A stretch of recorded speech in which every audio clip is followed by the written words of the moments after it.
Hello guys, welcome to Pronouncist, your pronunciation guide. Today we will learn how to pronounce the word shown on the screen, student. Both US and UK have the same pronunciation of this word, student. Now read the syllables shown on the screen naturally. Stew, dent, student. Stress, stew, and soften, dent. Stew, dent, student.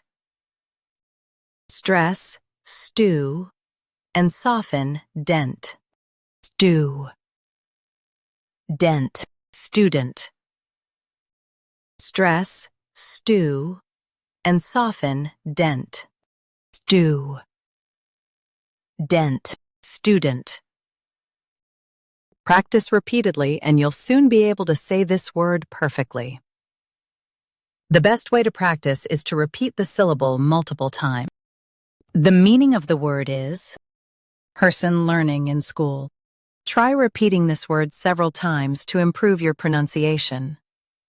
We post daily videos on useful and commonly mispronounced words to help you speak clearly and confidently.